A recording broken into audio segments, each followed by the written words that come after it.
Hello friends, welcome back to Dungeon Design in Zelda, an ongoing series examining, well, the dungeon design in Zelda. I'm so glad to be back at it again and starting a new game.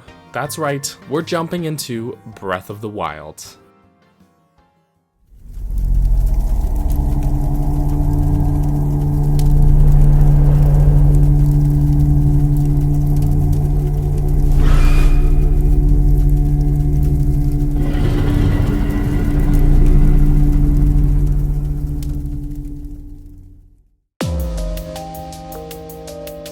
There's a touch of irony to be had here jumping into Breath of the Wild with a critical eye. I haven't exactly kept it a secret that Breath of the Wild is to date my favorite game ever. I also haven't kept my fascination and love for the dungeons of the Zelda series a secret either. For me, it's one of the best parts of almost every Zelda game. I love the feeling of unraveling these places, like picking apart a tangled knot. So how is it then that me, someone who loves dungeons so much, holds Breath of the Wild in such high regard when it falls so short in the dungeon category? Well, I guess it just does everything outside of those dungeons so well that I can't help but love it despite those shortcomings. Or maybe it stems from me being a contrary piece of work that just doesn't like being told what to do. A game where I don't have to listen to anybody's directions and just do what I want to do is kind of appealing.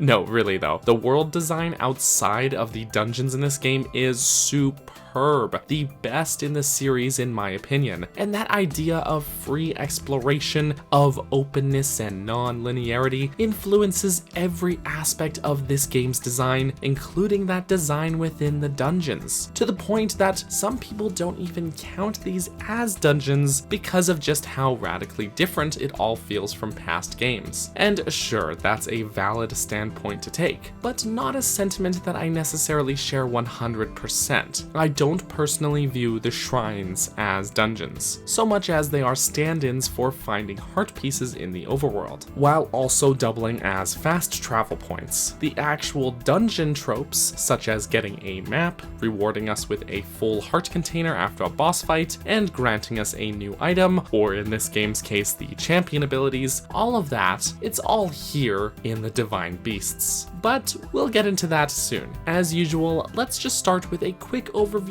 of some pre-dungeon stuff that we need to do. Let's hop into it.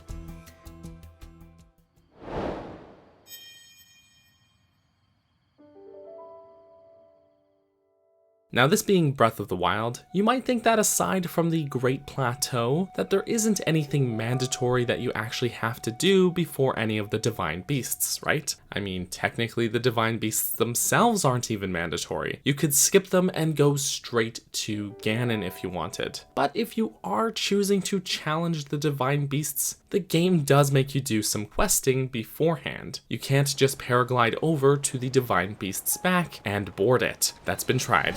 Doesn't work. Of course, there is also a plethora of optional stuff you can choose to or not to do, such as going to Kakariko Village to talk to Impa, getting the Champion's Tunic, upgrading the runes at the Hateno Ancient Tech Lab, and tons of side quests. I personally decided to go get the Master Sword before doing any of the Divine Beasts, because I just love having it and being able to throw sword beams around. And then I also figured that while I'm here, I might as well do Trial of the Sword while I'm at it. Of course, that means completing at least 40 shrines to ensure that you have enough hearts to extract the blade in the first place. And if I'm doing those 40 shrines, I might as well collect a bunch of Korok seeds along the way and expand my inventory, right? And if I'm doing that, I might as well get a good horse too, which means that I need to get the ancient horse gear, and see, this is what happens when I play this game. I get so easily sidetracked. My sessions playing this game are just a series of me saying, oh, just one more thing before I do that. Oh, just one more thing before I do that. Over and over again before I do anything of actual story significance. But that's also what I love about the game. People have complained about the world being too empty or what have you, but I love just how much stuff there is to do everywhere you go. I adore that sense of exploration.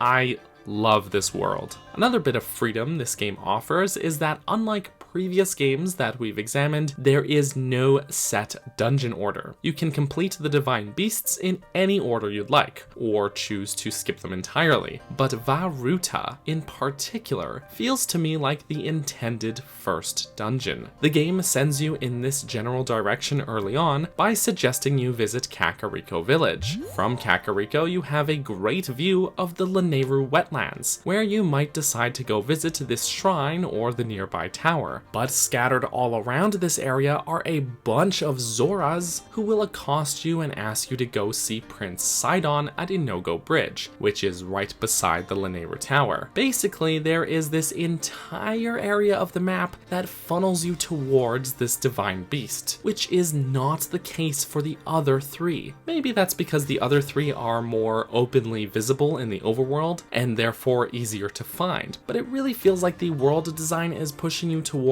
this one first. And in fairness, it is a good starting place since it's probably the simplest divine beast, and Mipha's Grace is more useful in the early game than it is later when you're loaded up on hearts. Once you meet Sidon, he'll ask you to head towards Zora's domain, though you can actually skip this and there is alternative dialogue if you don't meet him here first. The path to Zora's domain is under constant rainfall thanks to the divine beast, which is spewing an unending flow of water into the air. At Zora's domain, King Dorephan will explain that this heavy rainfall threatens to destroy the dam at their water reservoir, and asks for your help appeasing the divine beast. He gives you the Zora armor, which will also be required since it allows you to swim up waterfalls. After a quick discussion with Muzu, the racist Zora, Sidon will ask you to prepare yourself with at least 20 shock arrows, and Muzu will advise that you can load up on them up on Polymus Mountain, where a Lynel has made its home, and has a stock of them. If you have enough of them already, then you can skip this, but otherwise it is actually a good way to load up on plenty of shock arrows. You can also find the other matching pieces of the Zora armor set by showing this lady a photo of a red Lynel,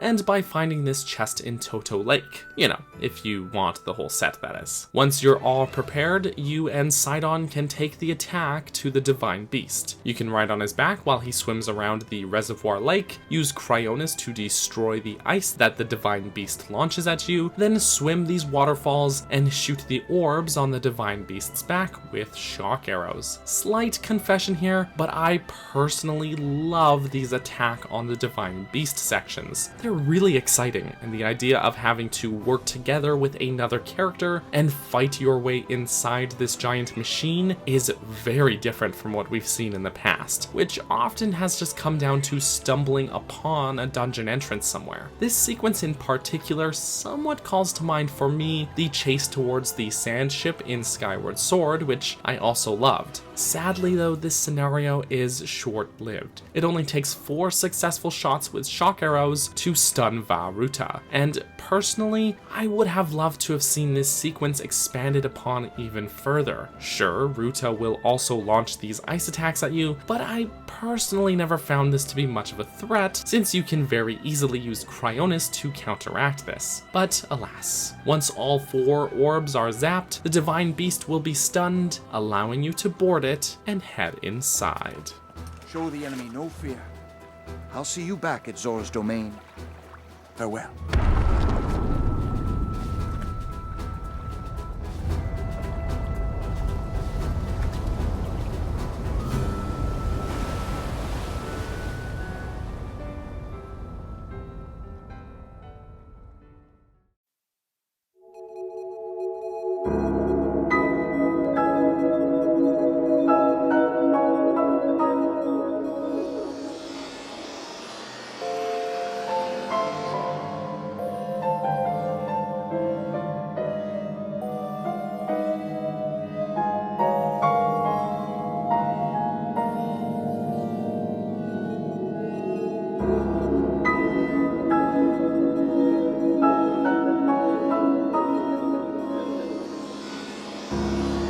Welcome to Divine Beast Vah Ruta, named after Ruto, the Zora water sage and princess from Ocarina of Time. As far as dungeon theming goes, this is essentially a water-themed dungeon, minus the swimming, set over the backdrop of the rather ubiquitous ancient Sheikah architecture. As far as Vah Ruta itself goes, this one feels incredibly rudimentary in my opinion, which is a touch ironic, since water-themed dungeons have been notorious in past games for their difficulty. The puzzles all feel very straightforward, and there's just a general lack of enemies. Not counting the boss, there's literally only 3 enemies in the entire dungeon, all of them being guardian scouts. That number goes up to 10 if you count the malice eyeballs, and then 11 if you count the boss. 11 enemies, including the boss. That is an absurd lack of combat in a main dungeon. Previous games have had individual rooms with more enemies than that. Even the entry room of the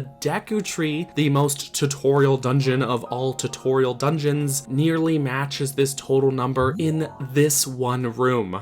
This is made even worse by the fact that those 7 malice eyeballs, which make up 70% of the enemies here, can be killed in a single hit. Considering the threat that the divine beasts represent, I just feel like I should be in more danger while I'm in here. This should be the sort of undertaking that I need to rigorously prepare for, but sadly this is one of the easiest areas of the game in my opinion. Heck, sauntering through Central Hyrule is more dangerous than this place. This enemy presence isn't even increased in Master Mode. I'm not asking for Hyrule Warriors here, that would be overkill, but this divine beast, really all 4 of the divine beasts, feels strangely devoid of any enemy presence. I could forgive this lack of danger if the puzzle element was stronger here, but as I mentioned before, the puzzles here are all very rudimentary. Because of the open layout of the divine beast, there is also almost no navigational challenge. There are no keys or locked doors even, unless you count this gate that you open with Cryonis. The main puzzle mechanic instead stems from the ability to control the trunk of the divine beast itself. By moving the trunk, a spray of water can be directed to various points of the dungeon which, depending on where it lands, can have varying effects on the mechanisms within. For example, turning these large water wheels in either direction. Despite the lack of navigational challenge and the simplicity of the puzzles, I actually really do like this gimmick.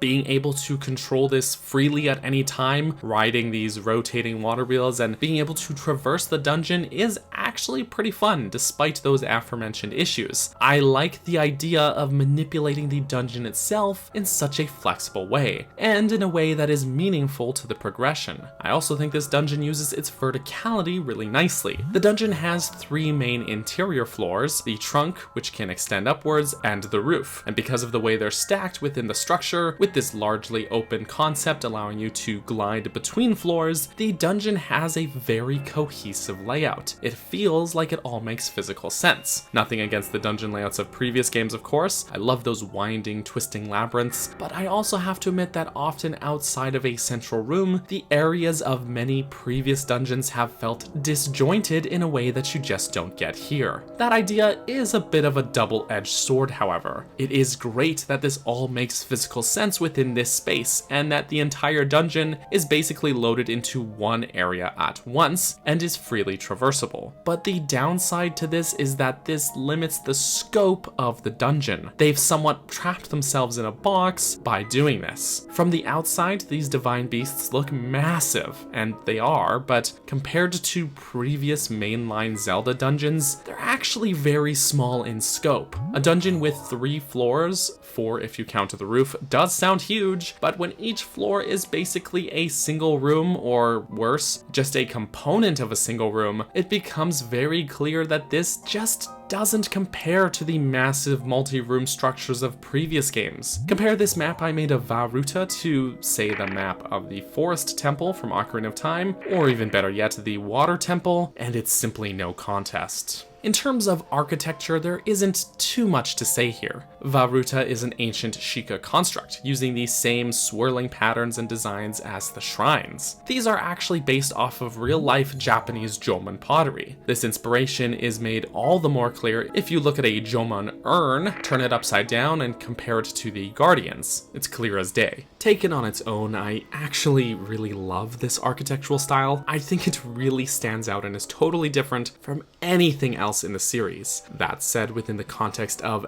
this game itself, and I know this isn't exactly an unpopular opinion, but because it gets so overused throughout the game, it does feel somewhat lacking in variety. I will say that they do stand out a bit from the shrines, which remained untouched by the calamity, hidden safely underground with nothing but artificial lighting, while the divine beasts wander outside under the sunlight, glowing with malice in their corrupted states. But even then, that just means that the lighting's a little different, and some spots are pinkish red instead of blue and orange. It is hardly a departure when compared to how varied and different the dungeons of the previous games were. Vah Ruta is modeled in this style after an elephant. This seems like a strange choice to me personally, as the only instance I can think of there being any likeness of an elephant in this series is the statues in Link's Awakening. Even then, that was in a deity's dream world, not Hyrule. The book Creating a Champion shows that there are cut concepts for other water-themed divine beasts, so there must have been a reason they scrapped these more conventional ideas and landed on a giant elephant, a creature with no significance to the Kingdom of Hyrule. What that reason is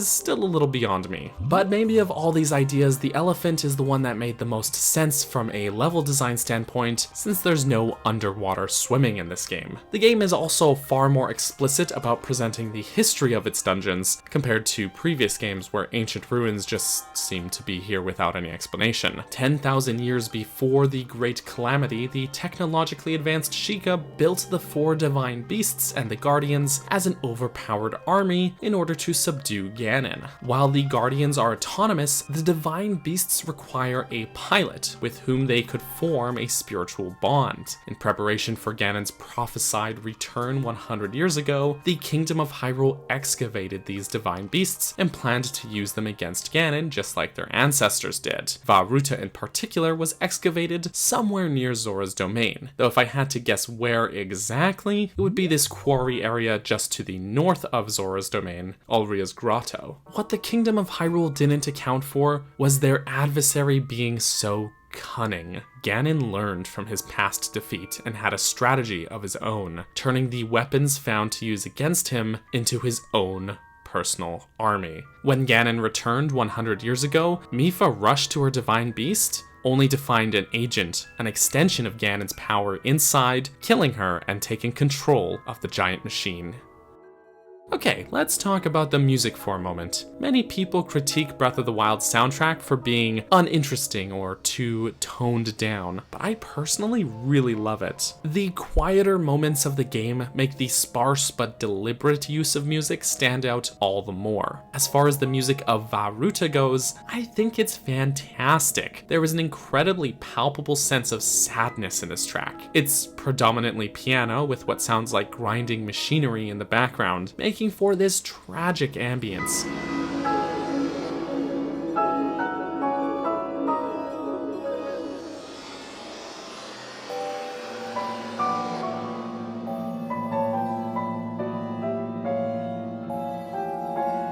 The music also builds upon itself as you make progress, with more layers being added in the more terminals you've activated, and that tragic feeling only gets more and more amplified.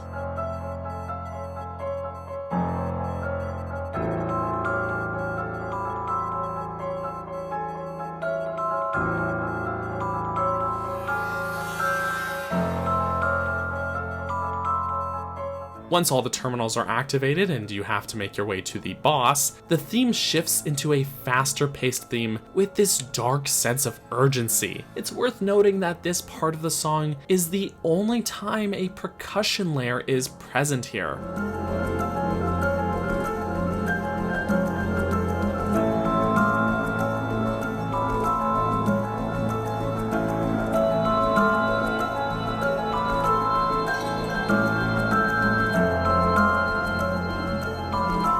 also well documented now that the 4 divine beasts have a Morse code SOS signal underlying their themes. Combine this with the piano chords, the context of this being the place where Mipha met her end, and you've got a powerful, emotional piece of music here. This song to me feels like an expression of Mipha's grief. The SOS code, her cry for help, since now her spirit is trapped. The machine she was destined to pilot proudly, now acting as her prison. She, along with the other champions, failed to protect Hyrule from the calamity. She met her end without being able to say her goodbyes to her father and brother, for whom she cared for quite a lot. And she failed to protect Link after vowing to always be there to heal him. This isn't her fault, but I have no doubt that Mipha as a character carries a lot of grief with her in the afterlife as a spirit, and that grief and powerlessness is captured incredibly well within this song.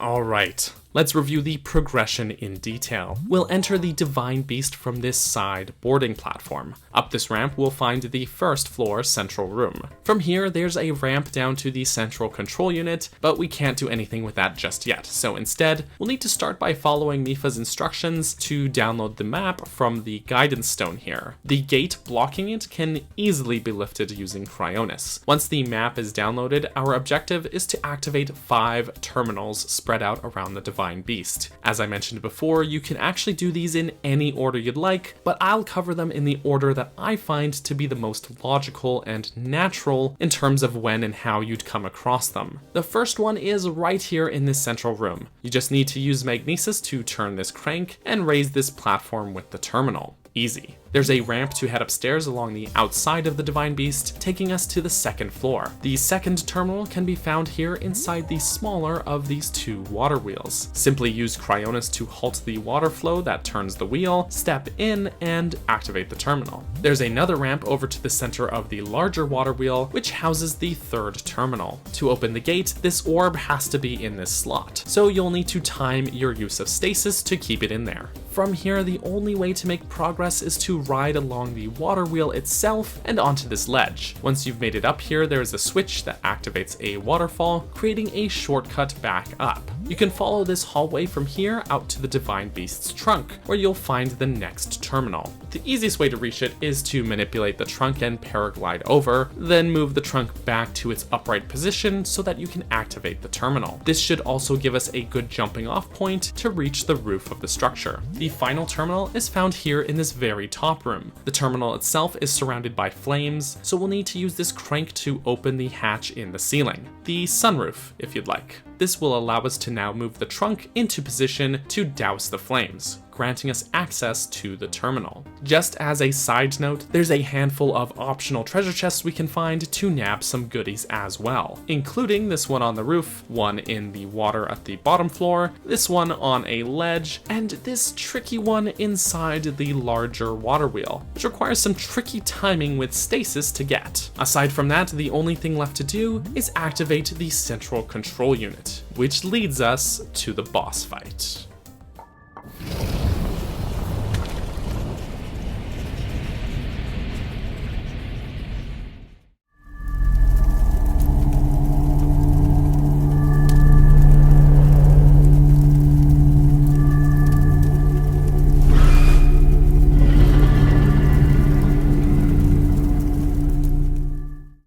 While attempting to activate the central control unit, Ganon's malice will manifest here as Water Blight Ganon. This is the extension of Ganon's spirit that killed Mipha and took control of the Divine Beast a century ago, and now it's up to us to put an end to it. If only it weren't so easy. Alright, visually speaking, I actually kind of like the blights. Sure, it gets redundant, but they seriously look like horribly spliced together nightmares. That said, I also do wish there was more variety in boss designs here, but taken on their own merits, they aren't too bad. This is also a clean break from previous titles, as the boss doesn't have as defined a pattern or method of defeat. Since there isn't a unique dungeon item before the boss fight, Link's base weapon set and rune abilities are all that's required to defeat him. Water Blight Ganon in particular uses Cryonis and wields a lengthy spear as a weapon. This ability to use Cryonis presumably was absorbed from the Divine Beast itself. His long range is going to be the biggest challenge during the first phase of this battle. Any attacks that you have at your disposal should be enough to get through this. But if you're skilled enough with dodges and flurry rushes, then you should be able to slice through that first phase pretty quickly. There is of course a second phase to the battle. The arena will flood, forcing us onto these small platforms. With such a small amount of space to operate, this is going to be much more of a challenge. Using Cryonis both to create platforms and to counteract his own ice attacks is going to be essential here, especially because he floats up so high in the air that sometimes it's the easiest way to even reach him. You can also pull off some headshots with your bow to stun the Blight and open him up to attack. Flurry rushes sadly won't be of any use anymore due to the aforementioned water in this room, so stun him, get close, and deal some damage. Or use the Master Sword to just cheese the fight entirely. Your call. Just something worth mentioning, but I do kind of like that Water Blight mirrors Mipha in a way, with a mastery of water and both of their weapons being spears. Just a neat detail, though maybe a corrupted version of Mipha herself would have made for a cooler boss fight, sort of like the hollows that we saw in Age of Calamity. In fact, if we had gotten that, that would have been an almost heartbreaking scenario to have to play through. But overall, Water Blight Ganon is a pretty easy boss fight, but considering it's also the first one, or at least it seems like it's meant to be, I guess I can forgive that. Once defeated, we get our heart container, activate the central control unit for real this time, and Mipha's spirit will appear. After some quick dialogue, she'll reward us with Mipha's Grace, which is basically like being able to carry a fairy around with us at all times. Handy. The Divine Beast is now under the rightful control of its champion and can take its place in preparation for our impending duel with Calamity Ganon. So that's the dungeon. Overall, Vah Ruta works for me as a sort of introductory dungeon, but maybe it shouldn't be that. The issue is that this game has no set dungeon order. So this could be the very last one you do and end up being significantly easier than the others. That isn't a cohesive difficulty curve to follow, but more importantly, it takes a lot of effort to get to the Divine Beast, and then it all ends up being rather easy in the end. This shouldn't be an introductory dungeon because we already had the Great Plateau and its 4 shrines as a tutorial section, so the Divine Beast should be more challenging than that area. This brings me to an idea that I've had on my mind while comparing the Divine Beasts to classic Zelda dungeons: linearity versus straightforwardness. When critiquing games, I think there is this sort of misconception overall that linear is bad and non-linear is good, but I don't think there is anything inherently bad or good about either of those gameplay concepts. It all comes down to execution. There are very good linear games and very good non-linear games. There's also this idea of linearity being equal to easy or straightforward. But if looking at classic Zelda dungeons and now the Divine Beasts has solidified anything for me, it's that this is not the case. These Divine Beasts are non-linear, the most non-linear of any Zelda dungeon I've broken down to date, and yet they are among the easiest and most straightforward. Many classic Zelda dungeons are extremely linear, even if they don't seem to be. The Forest Temple doesn't seem linear with all of its branching paths, but there are hidden keys and locked doors preventing you from making progress outside of an intended sequence of events. In that way, even the most sprawling and open of classic Zelda dungeons are still linear in terms of their progression. The Divine Beasts give us an open floor plan and a general objective of activating 5 terminals, but you can activate them in any order you'd like, which makes them non-linear. Is one better than the other? Not in theory, no. It all comes down to execution, and in terms of that execution, I think there is some seriously untapped potential here. The Divine Beasts are an interesting experience, but for me, Vah Ruta falls short compared to the longer form dungeon experience that classic Zelda games have provided. Does this make it bad? No. but it does make them not as good. There is a distinction there. But where this divine beast excels is its atmosphere and flexible sense of traversal, scaling up to the very top of this massive mechanism and gliding down to the various floors and platforms feels awesome. It's really fun to do, and the overall vibe of this place is tragic in the best way. It's done really well. So mainly what my criticism comes down to is that I wish this were bigger, more challenging, and lasted longer. Overall, this video has probably lasted longer than it would take for most people to complete the Divine Beast. And as someone who loves the sense of exploration in Zelda dungeons, I just wish they'd gone bigger with it. Again, this doesn't mean it's bad, but it does feel like there's a lot of room for improvement.